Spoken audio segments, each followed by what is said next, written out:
we miss our family, our country, and I think that the war is over, so that we have to go back to our Vietnamese country to recreate our country. Lee Min Thanh is a refugee from South Vietnam. When Saigon fell, he fled to America. Now, 2 months later, he desperately wants to go back, and so do 150 other refugees at this camp in Arkansas alone. It's not a question of being disillusioned with America or of any burning desire to work for Saigon's new communist regime. In most cases, the reason's more personal. Mr. Tan's got 6 children, the youngest barely 2 years old. All of them are with his wife and the rest of his relations back in South Vietnam. And this is the last one. That's my 22 months, yeah. You have a big family. Yes, sir. Starting a new life in America would mean he'd almost certainly never see them again. Most of the others who want to go are in a similar situation. Young men who simply can't face the future without the families they left behind. They know the days of but they do not let me use this out. New Hartford, Connecticut, and a new home for some of the refugees who have decided to stay and who've made it out of the camps and into American life. It can only happen when the refugee family finds a sponsor, someone who's prepared to shoulder the practical and financial burdens whilst the refugees find their feet. This woman's one of a group of Connecticut housewives who fairly swamped their charges with old-fashioned American hospitality. They've provided an old house to accommodate this family of refugees, 4 adults and 8 children. For the youngsters at least, it's a chance to forget the horrors of the war and concentrate on simply being children once again. Get in. Yes, let me get in. No! I can't let the little one get me. No!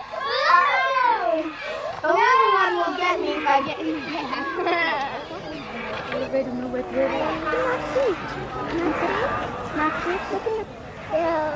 Not all refugees have had a welcome as warm as this one.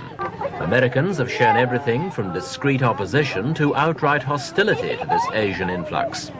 Even those who support the refugees say this isn't hospitality, it's patronage, and they maintain the whole operation simply isn't in the refugees' own interests. Reverend Jackson, you have some thoughts today about... It's a point of view well summarized by the Reverend Jesse Jackson, a black minister in Washington. Well, our concern is that Americans are basically being put in an emotional bind. On the one hand, the spirit of America, give me your tired, give me your poor, your huddled masses, that's still a sound situation. But this situation of extreme joblessness in the nation and people without a domestic plan and a domestic crisis, 100,000 refugees irritates that situation. We think that those people can better make an adjustment in their own culture. America has a moral obligation to help redevelop that nation economically. We turned them from a rice importing nation, a rice exporting nation, to an importing one. We defoliated that territory. Our other concern, of course, is 1.4 million Africans died during the African drought. And that was no great outpouring of concern to get into African refugees in this country. So I think it's another case of misplaced priorities. We have a national crisis in housing, education, jobs, and health. And this administration has provided no plan or counter plan, and that's going to irritate that situation by bringing in refugees from Vietnam. What you're saying is that these people will take jobs away, and apparently you think more from blacks than anyone else, or what? Well, the black and the poor. I think that we look at the housing crisis, it's at its worst in 42 years, and for all of the poor, no houses are going up. Needless to say, the present plan, blacks are being hired last and fired first, so it's certainly going to have a certain effect upon black people, but it's going to have an effect upon the economy generally for persons in the lower echelon. Well, do you think that we have a special concern or a special moral obligation to the Vietnamese who helped us? Well, indeed we do, but the question is how do we carry it out? I think, for example, that to have a baby lift for 2,000 Vietnamese babies and then ignore 100 to 150,000 babies of the orphanage age who are institutionalized in America is political hypocrisy. That's no way to assuage guilt for the involvement in the Vietnam War, to bring 100,000 people away from their culture. And incidentally, there are reports today that some of those persons didn't know that they were flying to America. They thought that they were flying to Thailand. There's a lot of mess involved, and it is more political than genuine. Well, then what you're suggesting is you think this refugee situation should cease. It should be stopped. I think it should cease and desist immediately. I think that we should have a more mature response to helping Vietnamese, like helping them economically, like helping them to regain their agricultural strength, like helping them educationally. I think that we can give them aid within the context of their culture. They're coming into a great American predicament right now in terms of race relations, in terms of domestic crisis. They will find it difficult to survive here, because I do not think that they will be welcomed by most Americans who are preoccupied with their own problems.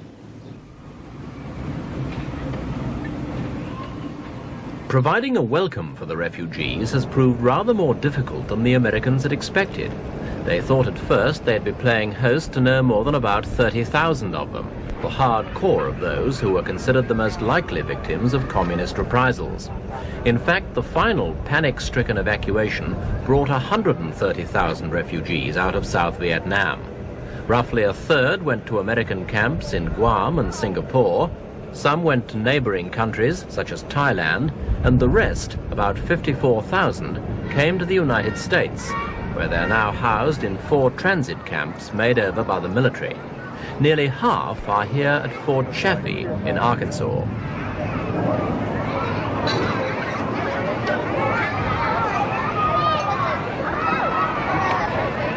The refugees call this Little Saigon, or the last Vietnam, and they've made themselves comfortable.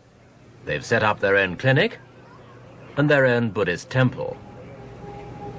They've also put their own stamp on the camp's Christian chapel.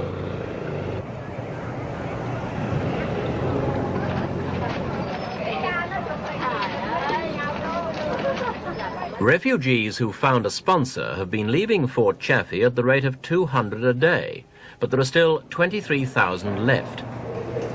The camp's civilian administrator claims it'll be able to close down within 5 months, its task fulfilled. But outside critics believe the current difficulties in jobs and housing mean the refugees will still be here in a year's time. Senator Edward Kennedy has described the government's handling of the whole operation as a shambles. The government admits it's not resettling refugees as quickly as it had hoped, but it's convinced it will empty the camps before the program officially closes down in June 1976. Meanwhile, for those who want to return, the road back isn't easy. It starts here, where would-be returnees are faced with a formidable 5-page questionnaire which is sent to Saigon via the United Nations High Commissioner for Refugees. The process weeds out all but the most determined applicants, though the authorities have made it clear that anyone's entitled to go. What's not clear is whether the new regime will accept them.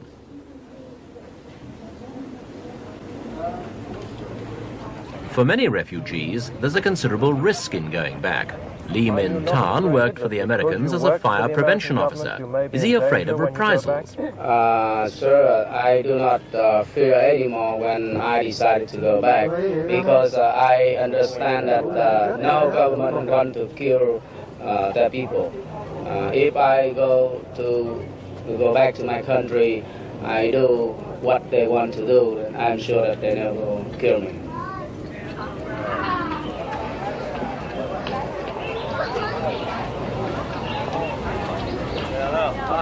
So far, less than 2,000 refugees from the 4 American camps have asked to return.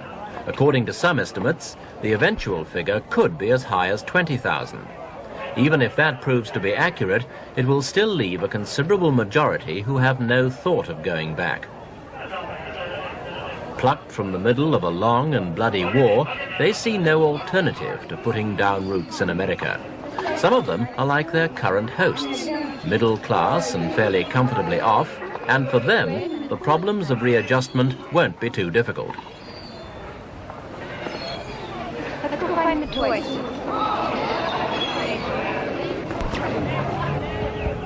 Many, though, face a far more hazardous future.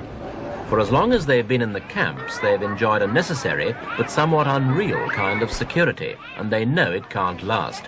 Sooner or later, they've got to strike out on their own and find their own place in the American melting pot of races.